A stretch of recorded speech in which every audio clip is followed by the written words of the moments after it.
তাজমহল আমরা সবাই চিনি। লোকমুখে শোনা যায় সম্রাট শাহজাহান নাকি তাজমহল কারিগরদের হাত কেটে দিয়েছিলেন যাতে তারা এমন অনন্য স্থাপত্য আর না বানাতে পারে। এমন একটি নিষ্ঠুর ঘটনার সাক্ষী এই মসজিদটি। কলকাতার ডায়মন্ড হারবার রোডের কাছে অবস্থিত শাহানি বেগম মসজিদে প্রেমে পড়েছিলেন বাংলার এক জমিদার। এই মসজিদটি নির্মাণ করেছিলেন মহীশূরের বাঘ টিপু সুলতানের নাতনি শাহানি বেগম। আর এই মসজিদের মুগ্ধতা থেকেই সালামতুল্লাহ খান দিল্লি থেকে কারিগর এনে নিজের গ্রামে তৈরি করলেন মুঘল সাম্রাজ্যের এক জীবন্ত প্রতিচ্ছবি। কি অবাক হচ্ছেন? হ্যাঁ, আজ আমরা আপনাদের নিয়ে যাব সাতক্ষীরা জেলার এক গুপ্তধনের খোঁজে। এটি হলো ঐতিহ্যবাহী তেতুলিয়া জামে মসজিদ, যা তেতুলিয়া খান বাহাদুর কাজী সালামতুল্লাহ শাহী জামে মসজিদ নামেও পরিচিত। আজকের ব্লগে আমরা জানবো এই মসজিদের ইতিহাস, দেখব এর অপরূপ সৌন্দর্য এবং জানবো কিভাবে আপনিও এখানে আসতে পারেন। তো চলুন শুরু করা যাক।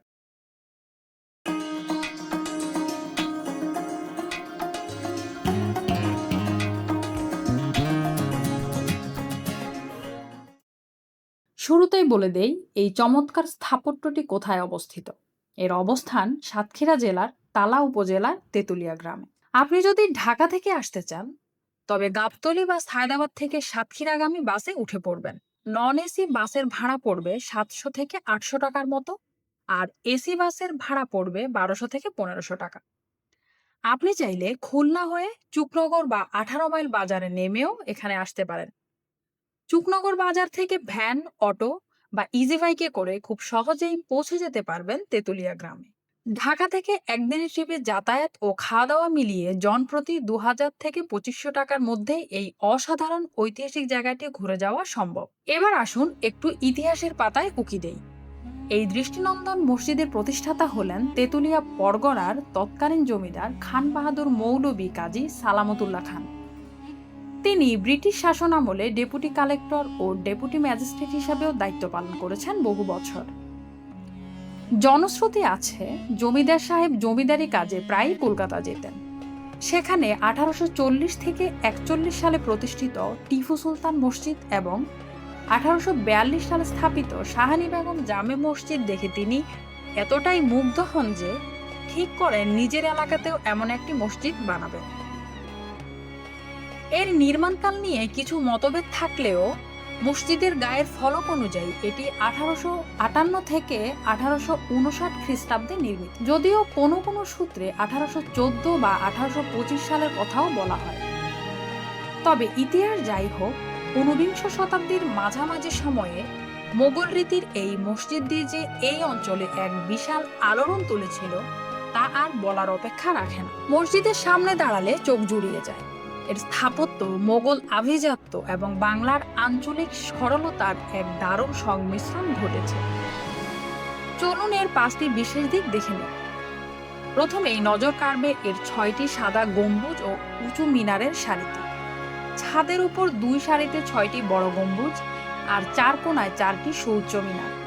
এছাড়াও ছোট বড় মিলিয়ে মোট 20টি মিনার এই স্থাপনাকে দিয়েছে এক অনন্য রাজকীয় আভা। মসজিদের মূল কাঠামোর সঙ্গে তাল মিলিয়ে একটি ঐতিহাসিক ফটক বা সিংহ দরজা রয়েছে। এর ভেতর দিয়ে মূল ভবনে যাওয়ার পথে একটি প্রশস্ত আঙ্গিনা চোখে পড়ে। মসজিদের প্রধান আকর্ষণ হলো খিলানযুক্ত 7টি দরজা। প্রতিটি দরজার উচ্চতা প্রায় 9 ফুট ও প্রস্থ 4.5 ফুট। দরজাগুলো অর্ধগোলাকার খিলান হলেও সেগুলো 4 কোণা ফ্রেমের ওপর বসানো হয়েছে। আর এখানেই আসল সৌন্দর্য। প্রতিটি দরজার খিলানে বসানো হয়েছে বিভিন্ন রঙের কাচের ঘুলগুলি বা জালির কাজ। এগুলো দিয়ে হালকা বাতাস আর রঙিন আলোর খেলা তৈরি হয়েছে, যা যে কোনো দর্শনার্থীকে মুগ্ধ করে।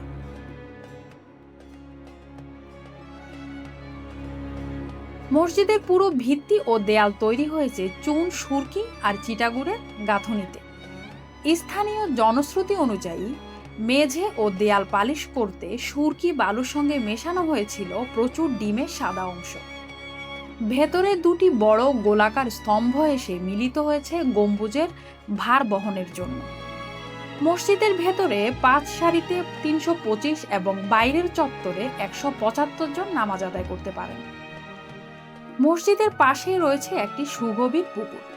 এই পুকুরের পানিতে মসজিদের প্রতিবিম্ব পড়ে। যেন ইতিহাস নিজেই তারই আয়নায় নিজেকে দেখছে।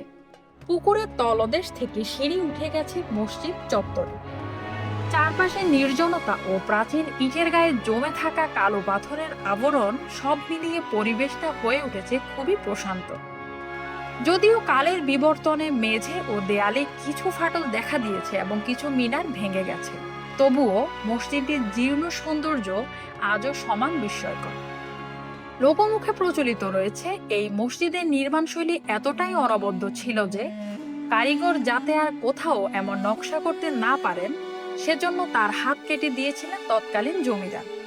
এই ঘটনার ফলে মসজিদটির স্থানীয়ভাবে হাতকাটা মিয়া মসজিদ নামেও পরিচিতি লাভ করে। মসজিদের পাশেই এক বিশাল দিঘি রয়েছে। স্থানীয় মানুষের বিশ্বাস এই দিঘির পানি কখনো শুকায় না। এই অলৌকিক বৈশিষ্ট্যটি মসজিদটির রহস্য ও সৌন্দর্যকে আরো বাড়িয়ে তোলে। বর্তমানে প্রত্নতত্ত্ব অধিদপ্তর এই পুরাকীর্তিটি সংরক্ষণের দায়িত্ব নিয়েছে। আধুনিক কিছু রঙের প্রলেপ পড়লেও তবে এর গায়ে জড়িয়ে থাকা ইতিহাসের গন্ধ আজও অমলিন। আর এখানে আসলে অবশ্যই চুকনগরের আব্বাস হোটেলের চুইঝালের খাসির মাংস দিয়ে খেয়ে যেতে ভুলবেন না। ইতিহাসপ্রেমী এবং ভ্রমণ পিপাসুদের জন্য এটি একটি মাস্ট ভিজিট জায়গা। মোগল আর বাংলার এই অদ্ভুত সুন্দর মেলবন্ধন নিজের চোখে না দেখলে বিশ্বাস করা কঠিন। আজকের ব্লগটি কেমন লাগলো তা অবশ্যই কমেন্ট করে জানাবেন।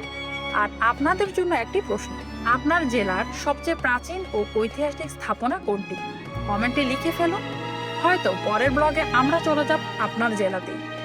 ভিডিওটি ভালো লাগলে লাইক দিন, বন্ধুদের সাথে শেয়ার করুন, আর এমন সব ঐতিহাসিক স্থাপনার খোঁজ পেতে চ্যানেলটি সাবস্ক্রাইব করতে একদম ভুলবেন না। দেখা হবে পরবর্তী ভিডিওতে নতুন কোনো গন্তব্যে। ততক্ষণের জন্য ভালো থাকুন, ঘুরতে থাকুন। আল্লাহ হাফেজ।